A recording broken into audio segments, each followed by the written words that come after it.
So today we're going to talk about pasta because that's always my go-to thing. It's super easy when I come home and I'm exhausted. But how do we make it nutritious? How do we not boost our body with all the sugar, which is carbohydrates equals sugar equals fat and cholesterol? Let's just preface this by saying I am not an expert and this is not going to be perfect, but I'm just trying to share some of the information that I have learned along the way.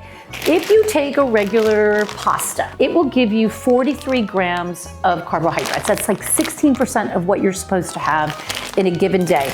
Same thing with whole wheat. Basically give you 6 grams of protein, which is really not a lot. Maybe with the whole wheat going to give you a little bit more fiber. There are options. Do you do the gluten-free? So we looked at that. And Banza, which has browned rice, but rice in general is not your friend. Rice is full of sugar, especially strangely enough, sushi rice. This is 42 grams of carbohydrates, the same thing as regular pasta. 6 grams of protein. Is this any better if it's gluten-free? This is the better option. Either the chickpea pasta, and that is going to give you 11 grams of protein, which is 20% of what you're supposed to have in any given day, and it only gives 34 grams of carbohydrates. So that's a big difference. This one is protein pasta. This has 36 grams of carbohydrates, so less than regular pasta. It gives you 12 grams of protein, and it does give you really good fiber. Okay, so we're going to boil the pasta, okay? That's not difficult. Just read the instructions. You don't need my help for that. What do you do with the pasta? You know, a lot of tomato sauces actually have sugar in them. I use Rayo's. It doesn't have any sugar. It's not organic, but you know what? It's so freaking good. So that's a go-to, but try to put things into it because again, we're supposed to be having like 12 portions of fruit or vegetables, and we want to think colors of the rainbow, using a lot of different colors to add to our food. There's this great ground beef. It's actually made with porcini mushrooms. It's got onions, black pepper. It's super simple, and this is not super processed. A lot of the Beyond burgers and Impossible burgers are overly processed, but I want to keep with things that are maybe not meat-based, but be able to do vegetarian, but aren't going to be overly processed. So it's got 18 grams of protein. So between your pasta and this, you're getting a lot of protein. You can also put in, if you want to do ground chicken, organic, free range, free pasture, turkey, that's lower fat. And if you're just dying for it, even ground pork, you can go ahead and saute a little bit of onion.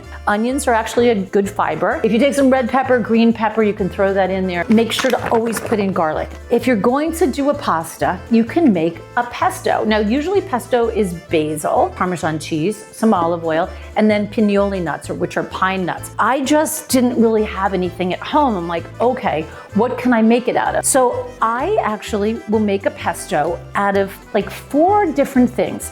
You can make them separately, you can make them together. Lots of garlic.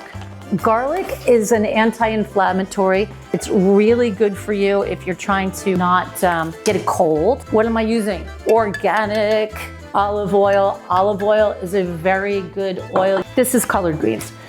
Super easy, and I'm gonna put these in my salad spinner, throw it in the water, put it in here, go like that, give it a couple of dots like that. Make sure you turn off the flame, and I'm gonna put it on there, okay? So the reason why you want to put them when they're a little bit wet, not super wet, is because it adds moisture to it. So it's super simple. This maybe takes 5 minutes, honestly. You don't have to make this super soft. Now remember, what are we using? We're using our sea salt. I'm not measuring anything because you know what? It's me that I'm cooking for.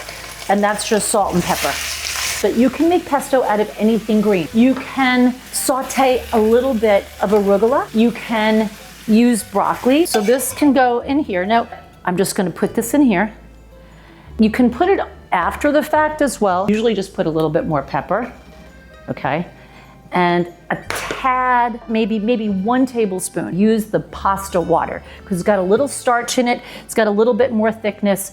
And then I would put some more olive oil, okay? So yes, there's fat in here, but this is good, healthy fat, and you're getting lots of fiber. How simple is that? All right. Look at that. So you just scoop it out, put it in your pasta. So when the pesto is down here, especially if you're not making a ton, you're gonna definitely need a scooper. For the bean pasta or regular pasta, obviously you're gonna take it out, make sure that it is al dente enough for you. I just take my salad spinner, I don't use another dish, because again, we're trying to make this super, super simple. Put that in there. This is perfectly good in terms of a serving for you. It's perfectly good. Put it in the bowl. I put the red chili peppers in there.